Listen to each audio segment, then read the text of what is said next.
And I poke my head up and all good. I go back to sleep. And then I wake up, it's like 5 in the morning, and there's like 6 nurses in there. And they're like flipping her all around and stuff like that. I'm like, this is out of the norm. I don't know anything about this, but this is not right. And no one's talking. No one's saying anything. Doctor comes in. We're going to C-section, like right now, emergency C-section. And I'm like, oh, well, that's not good. And finally, a nurse come up and kind of gave me some info.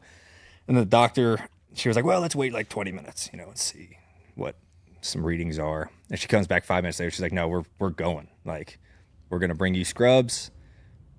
Gianna's going, and we're going to take you in the room, and we're doing this thing right now. I was like, holy shit. Yeah. And so they bring me all my gear, and you got a hazmat suit on. Yeah.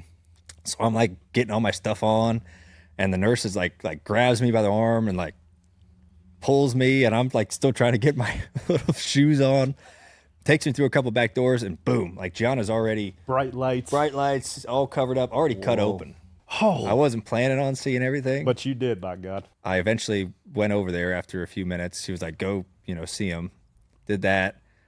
So now I'm on the other side of the curtain, and I turned back around to go to Gianna, and it's full display. And I was like, and I sat back down, and she was like, what'd you see? I said, more of you than I thought I'd ever see of you.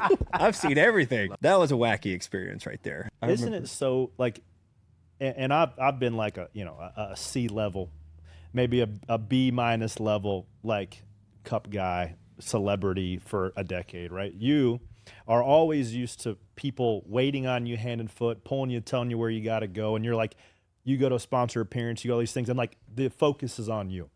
It's a wild like experience when you go to the hospital with your wife to give birth.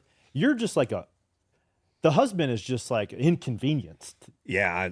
Like, what's this? Like, I'm the butler, dude. Yeah. Like I'm the food getter. I'm the water getter. Yeah. I am like, nobody cares who you are. No, I am your PR person. Yeah. For a couple days. Yeah. Are you a diaper changer? Oh yeah. I don't mind it at all. Like, I'm the encouraging guy. Like, oh, little poopy hubba. Like, I got you. Like, don't worry about it. Yeah.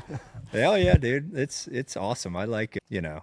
It just changes. Like, no matter how tired you are after a race, like, if he wakes up during the night, I'm first one in there. Like, I just like being around him. And then the light up in their eyes when they see you after not seeing you for a couple days is the coolest thing ever. We talk a lot about mentality and stacking pennies and when things aren't going right, how you get it back. And, we talked about thinking you're going to get fired at Indy and then all the success you've been through. What are the times, like, what are the darkest times you've had in your career where you've had to pull yourself out of it? I'd say 2022 was rough. We came off a pretty good year in 21. Todd Gordon retired. Jonathan's coming in, new car. Had a lot of speed that year. Didn't win. Won the All-Star race, but that was it. And kind of went through a stretch of, man, I don't know if I got it anymore. Like, I can't compete.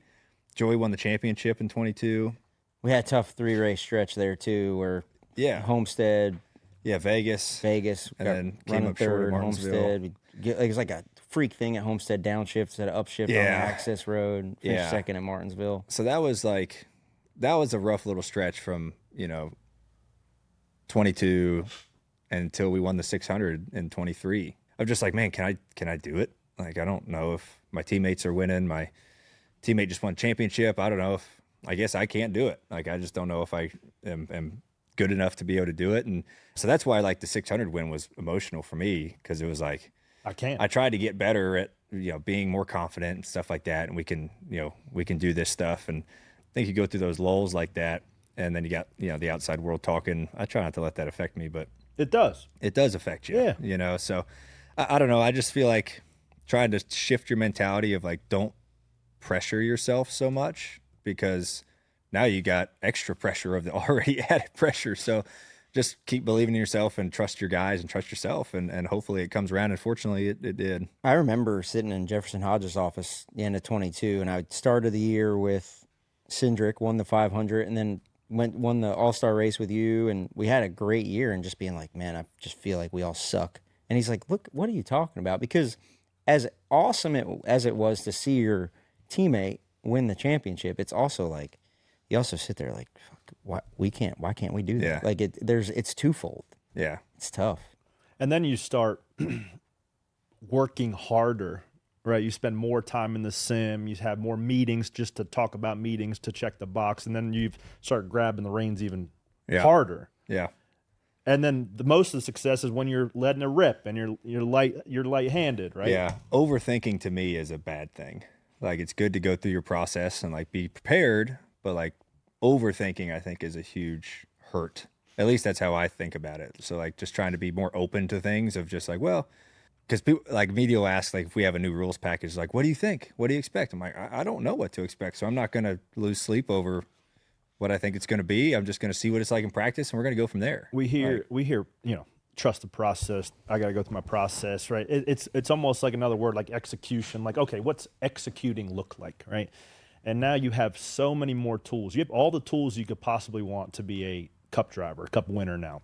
You can look at SMT till your retinas burn out. You can be in the sim multiple hours a week, right? You can sit there and look at potential setups you want to go to the racetrack with. There's really no end to what you can really work at. Yeah. So, like, what does your process look like during the week? Yeah, so we'll go, Monday's meetings, kind of close the notebook on the previous race, look ahead a little bit to the next weekend. Tuesdays are more of the upcoming stretch, and then Wednesdays are usually just media things and stuff like that. Thursdays I try to have a day off. So really Mondays and Tuesdays is when me and Jonathan and my group kind of really close the book and look forward to the next weekend.